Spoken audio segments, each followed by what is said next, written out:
Greetings, football lovers. We are back with yet another installment of the Yellow Corner. And we're back to preview, I almost said the big one. And yeah, I realized there's nothing big about this match. It's a match between a team that's all about the past and a team that's about the past, the present, and the future. So it's one of those games, man. Raps, how's it? No, Veron, ke grand wena. No, man, I'm good, man. I'm good. Yeah, season fella. No, I'm stressing about off season now, man, because the World Cup will be towards the end of the year. So at the bottom that comes with the off season is kind of playing on my head. But yeah, as the season draws to an end, I'm happy that we have a game of consequence coming up. Yeah, well, so it's been a good season. It's been a really good season, don't you think? Yeah, no, I think there's been a good season, more especially for Mamelodi Sundowns because of Kirona Fela, the only team who gets to celebrate a trophy around May. So for us, I think it has been a very good season, but an off season as well. I think it will give us an opportunity to bond with our tens. Yeah, the only 10 that you know is Gaston Sereno, man.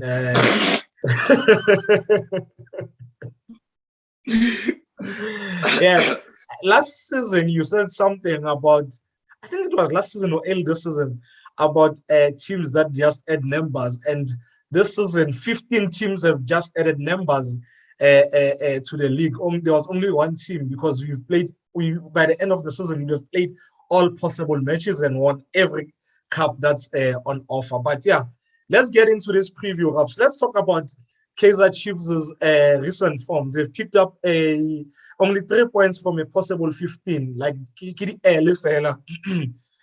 on their recent form to guide. What have you made of their recent form?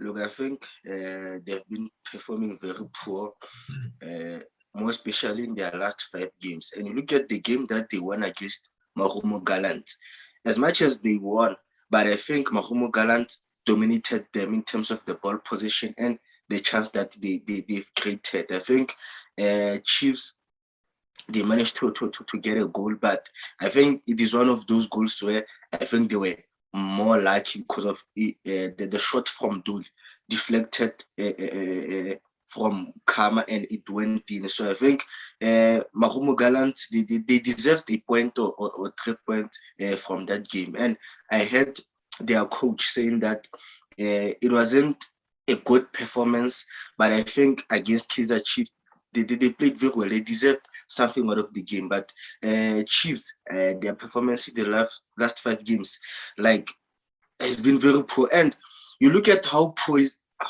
our league.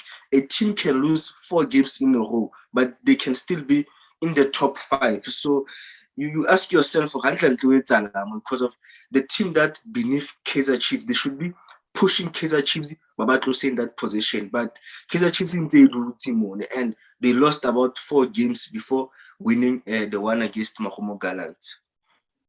Yeah, in those 4, there's 2 games that they fought. They went to the arbitration. Only for them to lose games. Rabs, how far behind is Chiefs from Mamelodi Sundowns? I was watching a press conference. After Keegan, and Keegan says they're not far off from winning. What do you call this? The trophy, but I think. Yeah, key media training, answer media training. Deep down, he knows where they just Sundowns and Chiefs are worlds apart. I mean, we've won 12 trophies since they last celebrated winning a major trophy. So for now, I think Chiefs is moons behind Sundowns. Chiefs. So I don't even have words to describe how far they are, because you look at the quality of squads, both Chiefs and Sundowns, water and oil, like there's no Chiefs player that can come to Sundowns and get into a starting lineup. There isn't.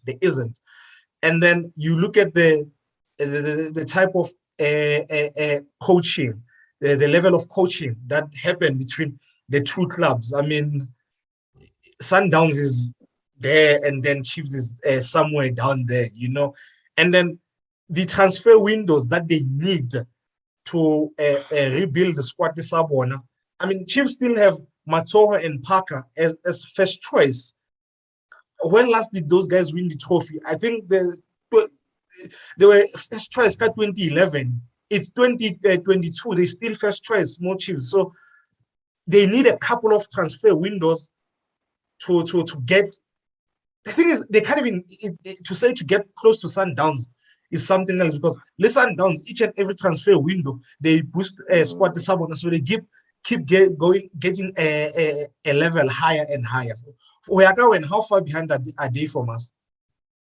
I think before signing good players or appointing a good coaches, I think first of all they should be realistic of their position. I think the only saying they can be title contenders. I think like it's like lying to yourself, but they should be realistic and look for solutions. So one thing I would say about Kaizer Chiefs that they are very far behind Mamelodi Sundowns. You know that when you are far and you can't see what's in front of you, I think that is Kaizer Chiefs to Mamelodi Sundowns. But this is a team that is expected to challenge and give us a challenge in the in the league and also in the domestic cups. But they have dropped very low, and it will take big changes for Chiefs to get where we normally know them. Yeah, man. And as much as we enjoy bantering Chiefs and Pirates supporters about how useless their teams are, it's you'd like to see the top three for South Africa competing, making the league interesting. Honestly, not this thing you're win a league easy J. I'm bored now. I'm not to win a league where I'm bored, but the way Chiefs in the it's like England for the Pirates, hey. After Mahumo Gallant's victory, I heard Afazwani saying that they were looking to catch Mahumo Gallant from the break attack. And you ask yourself, this is a team that is playing at home. This is a team that have the better squad compared to Mahumo Gallant, and they're in a better position because I think they're number 4 and Mahumo Gallant is somewhere down. So those are the signs to be born about team when it declines. So I think that comment about Atazwane tells you a full story about Kaizer Chiefs. How the mighty have fallen. How the mighty Amakos have fallen. Playing relying on transition when you're playing a team that's down there. It's funny. Yeah. Raps, weaknesses and strengths, and what can we do to win this game?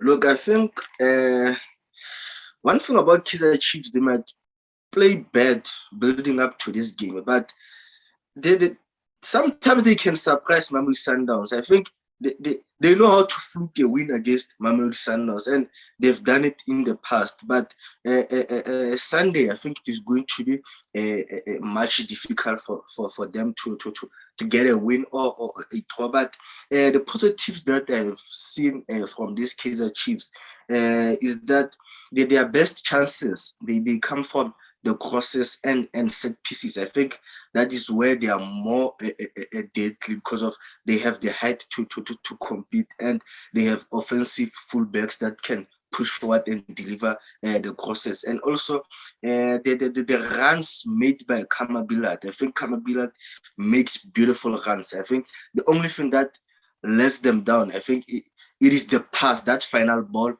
that is supposed to reach him, and he punishes. I think if they can improve the final ball, I think Billard can score a couple of goals and maybe help them to be in a better position. And also the ability of Dolu. You know that Dolu can take the shots outside the box, and also he can be an inverted winger where he's more dangerous and he can link up with Kamabilat very well. But I think both of them, they need the assist from other players. You can't expect two players to carry the team and win games for this team. So I think they don't have much positives and strengths because of they are not doing well. It's difficult to spot those strengths from a team that is struggling, that you don't see their philosophy or their style of play. So I think hence my notes more distractions about. I think I made about 4 points or so. It shows there's little to mention about their strengths. You know what you say reminds me of what happened. I gave me a Liverpool Villarreal. So just before halftime, because Liverpool was so poor, Klopp asked his assistant to look for the positives from that first half, like things that he can show the players at halftime. Or no, this is what you did well, and work on improving on this in the second half. And then the assistant said to Klopp, "There's nothing. You can't find anything. There's nothing positive that we did in the first half. So that's Chiefs for you." Yeah, man. The weakness is someone, are they not scoring enough? I mean, they've only scored 2 goals at home this year. We are in May, the 5th month of the year. I mean, in their last 5, they've conceded 6 goals and scored only 3 goals. Ne? They have a lot of individual errors at the back. You look at the goal that they conceded against Cape Town City, the first goal, Cardoso's mistake. And then there's a Nange back pass. I can't remember which game it was, where he made I think he headed the ball he passed it, but he didn't put a pace on it, and it led to a goal. And against Stellenbosch, there was a chance. Yeah, another one of their players hitting the ball back, and it fell for Musiamedi, who played a through ball, and it was a great chance. So they have a lot of individual errors, and then they lack the basics that defending. Like some things that you'd expect from the under 12, they lack that. You know, you look at Golia Mashirho on Saturday against Cape Town City. I mean, they just let him. No one went to close him. Like they did nothing to shut him down. You watch Gamia Super Sport, how Gabuza bulldozed into Ngezani. You know, he made Ngezani look like a kid, man. He got in front of him. He's on a spinner in front of him. He played on his shoulders. He played in front of him. He played behind him. They are poor. And you know, Raps, there are teams that you look at and say, okay, this team, we can get at them through the sides, or we can get them direct through the middle of defense. Chiefs, you can get them at both in both ways, wide and centrally. You look at Golia, Super Sport.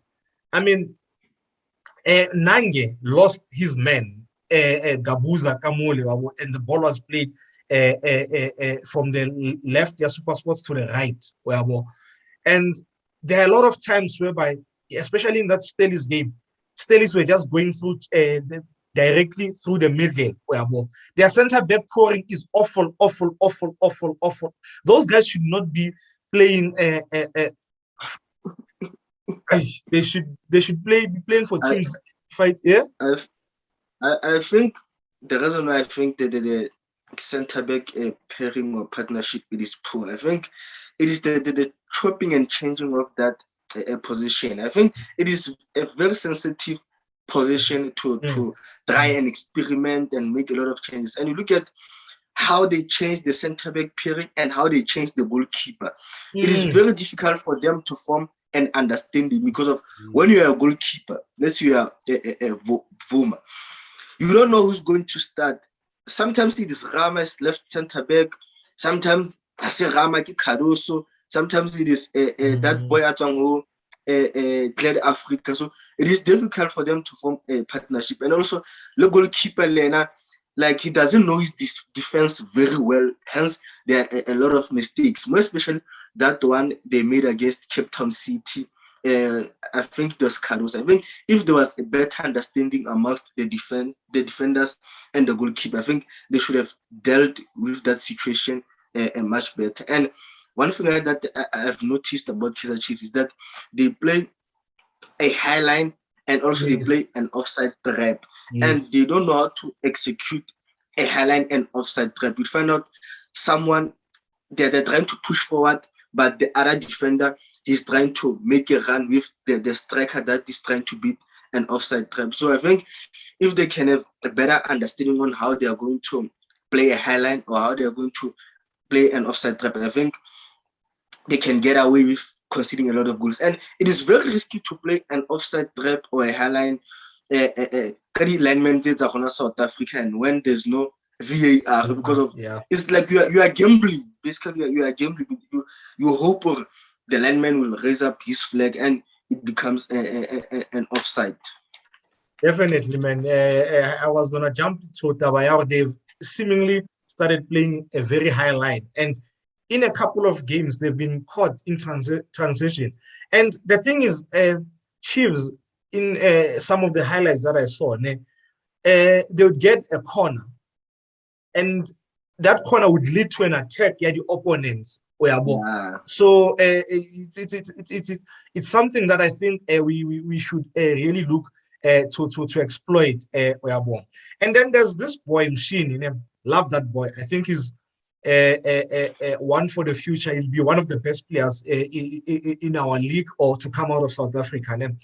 But in a way, Machine is a luxury player. Machine is good when Chiefs is in control of the match. Yet when they play against a team that dominates play, they, in a way, Baba should be son, because he doesn't have, you need players that have great teammate, it will dominate and play, players who will fight off the ball. So he lacks that. I take nothing away from that boy. That boy is exceptional, man. He's pure talent. Just that against a team like Sundowns, where Sundowns will have the majority of the ball, I think that's not a game for him. Maybe if Chiefs was a level below just us, just a level, just one level, then you can play him. But I'm not saying in this game he can't play and shine and be the guy that helps Chiefs get a positive result. I am not saying that. I'm just saying against a team as good as Sundowns, 9 out of 10 times, Otto Shotisa off the ball. The positives, I noted just a few. There's the obvious one, the karma and the dolly telepathy. They find each other even in their sleep, those guys. And then, like you said, the crosses and set pieces. And the one thing that I picked up, the corners, the in-swingers, they play them into the small yard. They overload the small box. They overload that small box. They hardly ever have a runner coming from the edge of the big box running towards it. They do it now and then, but most of the time they overload that small box and play the in-swinger. So we need to be careful of that, as well as obviously the long ranges are dolly, and then the brilliance, Kama lead dolly. They can in a moment come up with magic that helps them turn nothing into something. Raps, your starting lineup, your Sundowns? I would start Riyad Peterson. I would have Mutau as my right back, Grant and Mosalubus as my center backs, and left back, obviously, I would have Opromodiba. Then I would play a midfield two of Debo Mukwena and Spelelum Kulisi. Then my front four will be Tembazwane, Gaston Serino, Shadulile. Which I wanted to start Gift Mutu, but I wanted enough numbers forward. So I'll start Gift. Between Gift and Kutumela, between the two. Okay. Now I'll give Goss a chance in this one, just to get minutes. I'll have the wait. Who are you playing at left back? Oprimdeep. Okay, yeah, I'll have the same back for SU. Mudau Kekana Libusa Obri. I'll have a double pivot here. Bless Ali Jali. I want Jali back for this match. My front four will be Gaston, Kapinga, Zwane, Lentole, Leshaluli. Prediction? There's a type of games where it's either you lose 1-0 or you beat this team 4-0. So I would say we are going to beat this team 4-0. Sure. Okay, keep on Mamba Korangulitsen at that. I think we'll get a goal from a set piece. Shalule will score a brace, and I think Thabiso will score. I'll go for 3-1.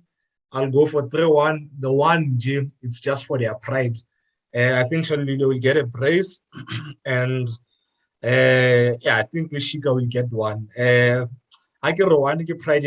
Someone tweeted or tickets are cheap, 70 rand. $60 is to watch Sundowns, and then $10 is to watch Chiefs. Yeah, Mazanda, that's another installment of the Yellow Corner. Let's meet at the stadium on Sunday at a ridiculous kickoff time of 5:30. I just don't understand the planning at this league. It's not a holiday on Monday and then a game. Yeah, Chiefs and Sundowns starts at 5:30 on Sunday. It's just ridiculous and stupid planning from the league. And yeah, let's go there, support the boys, sing our lungs out, and make it an event on Sunday. You will see us next week when we bring you the preview of our home match to Stellies. Sharp, Luis. Fairy.